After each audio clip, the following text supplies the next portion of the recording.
तो आज हम पढ़ रहे हैं समास। समास इट मीन्स कंपाउंड्स। तो आप ये देखेंगे मैं कौन सी बुक में से पढ़ा रही हूँ। दिस इज द वाणी हिंदी व्याकरण।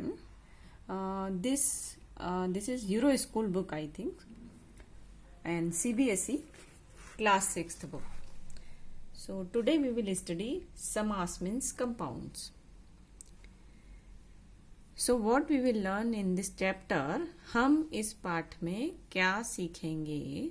हम सीखेंगे समास और समस्त पद किसे कहते हैं. It means compounds and compounds statement. What is called the compound and compound statement. समास के कितने भेद होते हैं? How many types of compounds? इसे हिंदी में हम कहेंगे समास के कितने भेद. भेद मीन्स टाइप्स होते हैं. समास विग्रह किसे कहते हैं? It means if we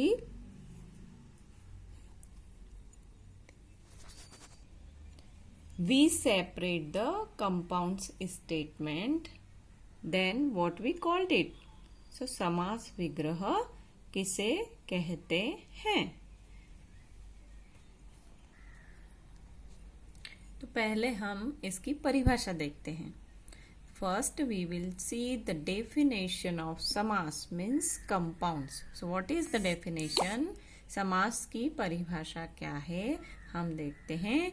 दो या दो से अधिक संबंधित शब्दों से मिलकर बने हुए नए शब्द को समास कहते हैं. इट मीन्स इसका मतलब क्या हुआ? टू और more than two related words. If we combine, then one new words compose. That is called the compounds statement. It means समास. मतलब दो और दो से अधिक शब्द को अगर हम मिलाकर कोई नया शब्द बनाते हैं तो उस नए शब्द को हम क्या कहते हैं? समास. और इंग्लिश में इसके क्या कहेंगे? कंपाउंड्स. अब हम देखते हैं कि समास शब्द कैसे बने. जैसे कि यहाँ पे आप देख रहे हैं चित्र में, we are looking at this photo, one horse and one girl sitting on the horse. So Hindi में से क्या कहेंगे? घोड़े पर सवार. घोड़े पर सवार. अगर हम इसे कंबाइन कर दें तो घोड़ा मीन्स घुड़, सवार को हम करें घुड़सवार. घुड़सवार का मतलब होता है ऐसा व्यक्ति जो कि घोड़े पर सवार है. The person who is sitting on the horse is called is the घुड़सवार. So we have created the new word घुड़सवार with the long statement घोड़े पर सवार. So घुड़सवार is a समास. मतलब एक नया शब्द बन गया घुड़सवार. ऐसे ही यहाँ पे हम और भी एग्जाम्पल आपको देंगे. तो शब्दों को हम संक्षिप्त करके इस प्रकार लिखते हैं कि उससे जो है उसका एक बड़ा अर्थ निकलता है. उसे हम क्या कहते हैं? समास कहते हैं.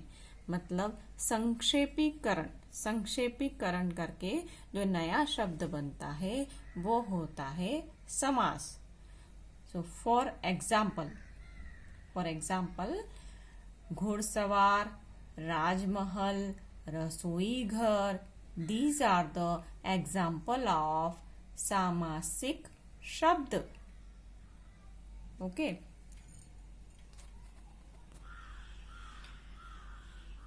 अब हम देखते हैं सामासिक शब्दों को अलग अलग करना समास विग्रह कहलाता है. क्या कहेंगे मैम इंग्लिश में?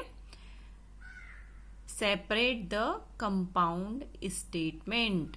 इट मीन्स समास vigrah. The new statement which we have created, that is called the samas. If we separate it, this will call the samas vigrah in Hindi. तो अब हम देखते हैं समास विग्रह examples.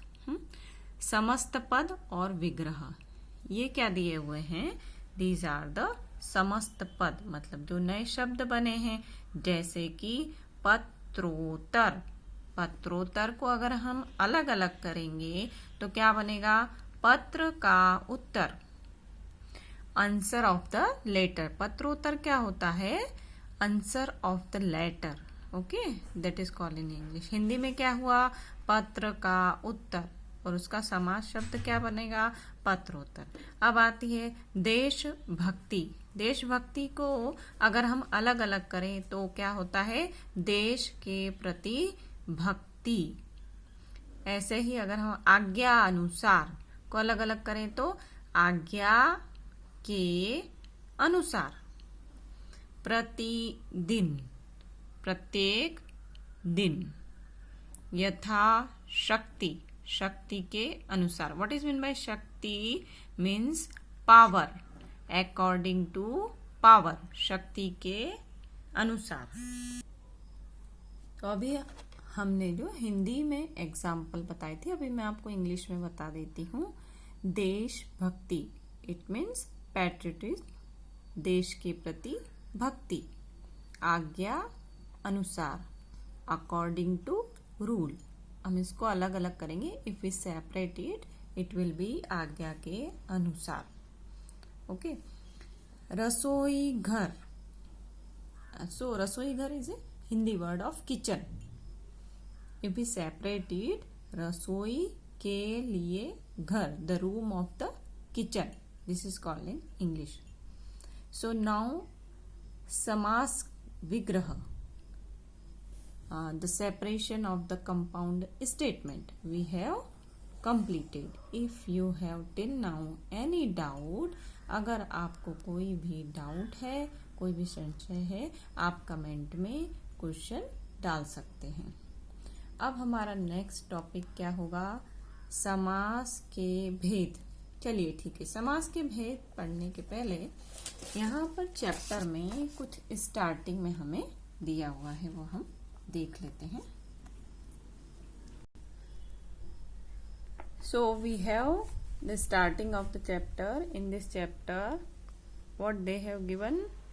They have given the example of the change the statements. इसका मतलब है आप वाक्य परिवर्तित कीजिए। कुछ उदाहरण जो है नीचे दिए हुए हैं। It means they have given the big statement. समास विग्रह में पूरे सेंटेंस दिए हुए हैं। Now you need to change it in a short form, it means in a samas. New word will be created by this sentence, that will be samas. So आपको क्या लिखना है? आपको इस पूरे सेंटेंस को एक शॉर्ट फॉर्म में, मतलब समास में लिखना है। इसमें दिया हुआ है। अब देखते हैं पहला इसका उदाहरण क्या है। रोहित घोड़े पर सवार है। तो अभी अभी हमने पढ़ा था घोड़े पर सवार व्यक्ति को क्या बोलते हैं? घुड़सवार। तो इसे हम कैसे लिखेंगे शॉर्ट फॉर्म में? रोहित घुड़सवार है। इस तरीके से यहाँ पे और भी एग्जाम्पल दिए हुए हैं। अच्छा, मैं इंग्लिश में आपको बोल के बता देती हूँ, जो लोग हिंदी नहीं जानते हैं उनके लिए। So Rohit is seated on the horse. Rohit is sitting on a horse. Rohit riding a horse. Horse rider. So we will call it horse rider. Hindi में हुआ घुड़सवार। तो ये है समास शब्द। दिस इज द समास शब्द। तो और भी एग्जाम्पल दिए हुए हैं। There are so many example. Now you try to change it. So here are so many example. बहुत सारे एग्जाम्पल दिए हुए हैं यहाँ पे। मैं उन्हें पढ़कर बता देती हूँ, आप उन्हें सॉल्व करने की कोशिश करिए। Try to solve it. If you have any problem you can comment me. तो हमारे नेक्स्ट वीडियो में I will tell you the solution of all these sentence. मैं आपको इसका पूरा समाधान बताऊंगी नेक्स्ट वीडियो में। अभी मैं आपको होमवर्क दे रही हूँ। यह राजा का महल है, इसका आपको समास शब्द बनाना है। उसमें देश के प्रति भक्ति है। इसे एक शब्द में कैसे लिखेंगे आपको बताना है।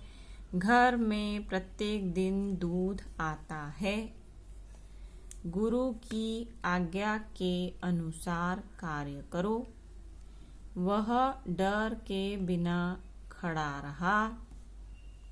यह देव का मंदिर है। इन सभी वाक्यों के लिए आपको एक शॉर्ट फॉर्म मतलब समास शब्द लिखना है। ओके, अब हम आगे चलते हैं।